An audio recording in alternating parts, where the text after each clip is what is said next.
মাঝে মাঝে মনে হয় এই দেশের সরকার আমাদের সাথে মশকরা করে, তবে এই মশকরা আওয়ামী লীগের আমলেও কিন্তু হইতো হইতো না? তখন আমরা ভাবতাম শেখ হাসিনার সরকার পাবলিকের সাথে মশকরা করে, কিন্তু বলার সুযোগ ছিল না, বাক স্বাধীনতা ছিল না, তাই না? বললে ডিজিটাল নিরাপত্তা আইনে মামলা হইতো, এখন তো আর এটার ভয় নাই। আমরা তাই বলার অধিকার আছে। আর ইউনূস সাহেব নিজে বলছেন মন খুলে সমালোচনা করো। ইংরেজিতে একটা, সরি, বাংলা একটা প্রবাদ বাক্য আছে যে চোর পালাইবার পর বুদ্ধি পারে।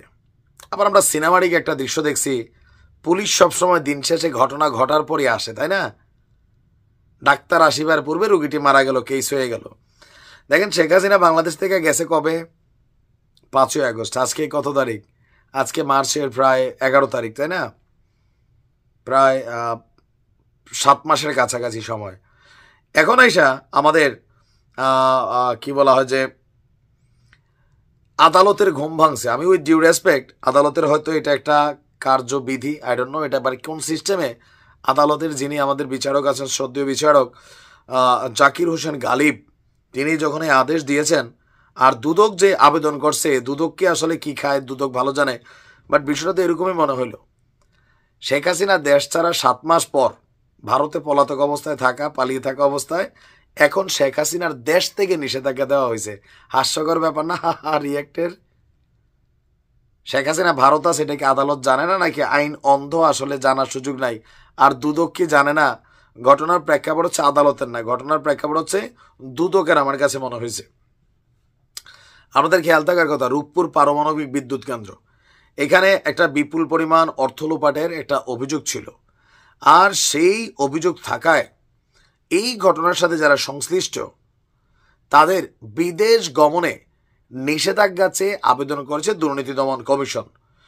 তো যাদের নাম আছে এই লিস্টে শেখ হাসিনা এবং আরও কয়েকজনের নাম আছে যারা অলরেডি বাংলাদেশে নাই, আর দুদক আবেদন করতেছে তারা যেন মানে আবেদন, মানে আদালত যেন নির্দেশনাটা দেয় শেখ হাসিনা যেন দেশ ছেড়ে পালাইতে না পারে। তো আসলে কি শেখ হাসিনা বাংলাদেশ ছেড়ে গেছে কিনা অনেকের মনে কিন্তু সন্দেহ আছে যে শেখ হাসিনা ভারত জানায় তিনি বাংলাদেশে আছেন, এই কারণে তার কোথাও কোনো ভিডিও ফুটেজ নাই, দেশের মধ্যে ঘাপটি মেরে আছেন, সময় সুযোগ বুঝা শেখ হাসিনা বের হবে।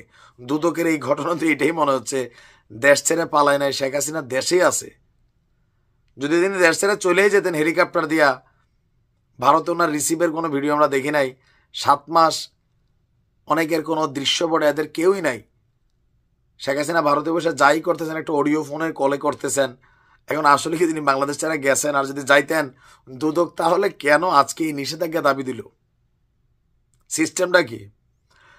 আমাদের 11ই মার্চ আজকে দুদকের আবেদনের পরিপ্রেক্ষিতে আমাদের আদালত, বিজ্ঞ যিনি বিচারক আছেন জজ জাকির সাহেব, তিনি আপনার আদেশ দিয়েছেন যে শেখ হাসিনার ছেলে সজীব ওয়াজেদ জয়, মেয়ে সাইমা ওয়াজেদ পুতুল, ছোট বোন শেখ রেহানা, শেখ রেহানার মেয়ে টিউলিপ সিদ্দিকী, আজমিনা সিদ্দিক এবং ছেলে রাদওয়ান মুজিব সিদ্দিক, তারা যেন দেশ ছেড়ে পালাইতে না পারে। বলা হচ্ছে যে দুদকের আবেদনে রূপপুর পারমাণবিক বিদ্যুৎ কেন্দ্রের 59,000 কোটি টাকা লুটপাট অনুসন্ধানাধীন ধরেছে, আর 5 সদস্য একটা অনুসন্ধান দল গঠন করছে। আর বিশ্বস্ত সূত্রে জানা যায় অভিযোগ সংশ্লিষ্ট ব্যক্তিরা সপরিবারে গোপনে দেশ ত্যাগ করার প্রচেষ্টা চালাচ্ছেন। তার মানে শেখ হাসিনা দেশে। দুদকের এই তদন্ত কমিশন কারা? তারা আদালতের কাছে আবেদন করছে যে, মানে তাদের কাছে তথ্য আছে গোপন সূত্রে যে তারা দেশ ত্যাগ করে পালানোর চেষ্টা করছেন।